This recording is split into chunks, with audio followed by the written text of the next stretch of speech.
Jay-Wade and I thought that we'd set up a PD kind of follow the instructional model as well, so that a few people could use it for their PDT reviews as well. So we took into consideration preparing for learning.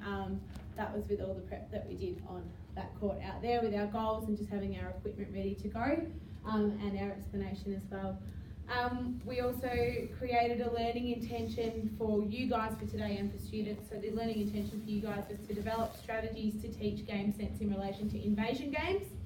And if we were teaching this to students, their intention would be to gain an understanding of spatial awareness while learning the basic rules of European handball. Should we talk about how we're kind of setting it up like a... Yeah, so basically we've set up this lesson so it could be interchangeable no matter what sport you were to choose. Whether you wanted to plan this as a netball lesson, a basketball lesson, it'll pretty much work for any team sport that you could play on a basketball court or even like a football overall.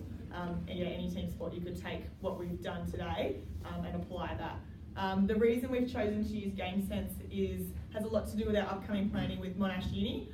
As Lou and I both went to Monash, they have a huge focus on like teaching games through understanding and teaching games through playing minor games rather than the traditional skill drill approach. So because of our partnership with them moving forward, we thought it would be good for you guys to have some strategies about how that would look in a classroom or in a practical setting as well. I guess this one's probably aimed at a 9 or 10 class, so expected that kids have got those throwing, catching skills taught already. So our introduce new information is we thought we could bring the class in here and show them a quick YouTube video about handball rather than us explain the rules. 5 minutes. So let's hope technology works. Handball, otherwise known as team handball or Olympic handball, is a game that's a mixture of basketball, soccer and ice hockey. Handball is played with 2 teams of 14, with 7 players taken to the court at any one time. This includes 1 goalkeeper and 6 field players. The object of the game is for your team to score more goals than the opposing team. To score a goal, a player must throw the ball into the goal. These goals are 3 metres wide by 2 metres high, and the ball must completely cross the goal line, and the shooting player must not step into the crease for a goal to count. The goal crease is a 6 metre radius around the goal, and the free throw line is a 9 metre radius. The court itself is 40 metres by 20 metres. The game starts by the team that wins the coin toss, and it starts with a throw-off. Once a team has possession of the ball, a player must not hold on to it for more than 3 seconds, nor must a player take any more than 3 steps. Failing to do this results in a free throw being awarded to the opposing team. You can pass the ball directly between teammates, or dribble the ball like in basketball, where you bounce the ball up and down repeatedly whilst in motion. Players must make a conscious effort to move the ball up the court and try and score. If the referee decides that the team is making no attempt to shoot, this is known as passive play, and the ball is awarded to the other team. The opposing team will try and stop you by blocking the ball with their hands and arms, making frontal bodily contact, and forming walls with other teammates to force errors from the attacking team. A defender has to be careful here, as they cannot pull the ball out of the attacking player's hands, nor can they push or jump into them. Any of these infractions results in a free throw being awarded to the other team. The game is played in 2 30-minute halves for a total playing time of 60 minutes. Highest score at the end of time wins. If the game ends in a tie, up to 2 5-minute overtime periods are played to determine the winner. If the game is still tied after 2 overtime periods, it goes to a penalty shootout, just like soccer. Handball is an easy sport to understand, but there's a few other things you'll need to do before you play or watch a game. For example, goal crease. The goal crease, or goal area, is the exclusive domain of the goalkeeper. All players have to be aware that the goalkeeper, and only the goalkeeper, is allowed in the goal crease. If an attacking player steps into the goal crease and scores a goal, the goal is disallowed. If a defending player steps into the goal crease to stop someone shooting, a 7-metre throw is awarded to the attacking team. 7-metre throw. This is the equivalent of a penalty kick in soccer. If a defender steps into the goal crease to prevent someone shooting, or has prevented a legitimate chance to score, a 7-metre throw is awarded to the other team. A player lines up at the 7-metre line and gets to shoot once against the goalkeeper. All shots that go in count. Dribble fault. Just like the double dribble violation in basketball, a player cannot dribble the ball, stop, and then proceed to dribble again. In handball, this is known as a dribble fault, and possession of the ball is awarded to the other team. Progressive punishment. Just like in soccer, if you start committing fouls, you'll first be warned with a yellow card. If you proceed to foul again, you are handed a 2-minute suspension from the game, just like in ice hockey. A third foul draws another 2-minute suspension, and if you foul a fourth time, you are shown a red card and are ejected from the game.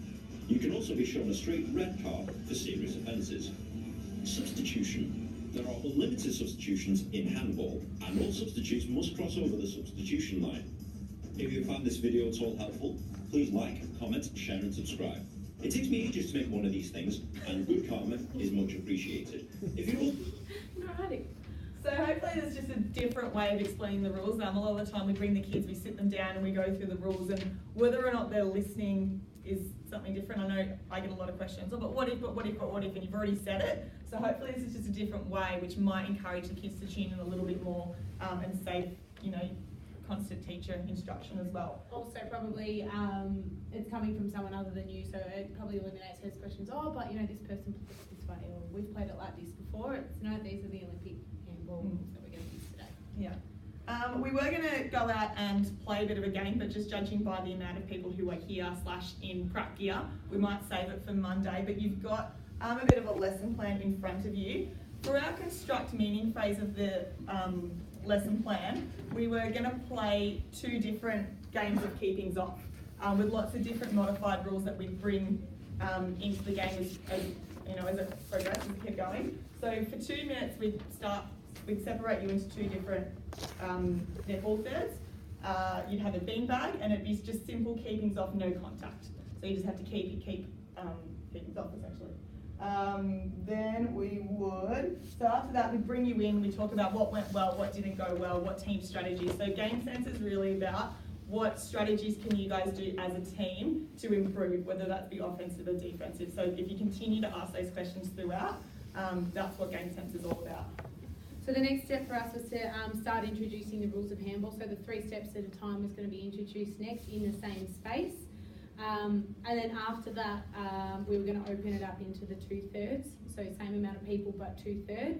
And then starting to have those conversations around where is the space, how can you create more of it, things like that. So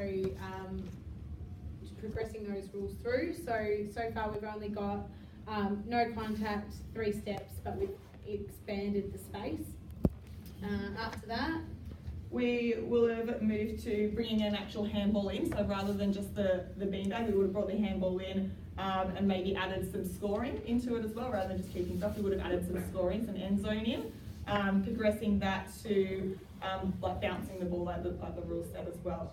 But yeah, just constantly bringing these students in and asking, what's the space, where are you moving to, where should you pass, how should you defend? Just constantly asking those game sense questions. Sometimes it doesn't work, game sense, sometimes it doesn't always work because the kids' skills levels aren't there. So we're assuming that these kids are year 9 and year 10 and they've thrown and catched a ball before. However, there is room in game sense to stop the game, to bring it out and then focus on those skill drills so that the game can then progress. So that's when you just have to judge that yourself. Yeah. But it's just trying to avoid that as much as possible. But sometimes we do recognise that you do need to actually stop the game, practice throwing and catching, or practice shooting, or practice a really specific skill, only for a couple of minutes before you would bring it back in. Yeah. So that was all in the constructing meaning part of the model. And then after that we move on to demonstrating understanding, which is where they can go into a full court, full European handball game. And that's where there's going to be little teacher instruction and where the kids can really have at it and work on those strategies that they've, developed throughout the rest of the session. That's probably only like 15 minutes at the end of the session.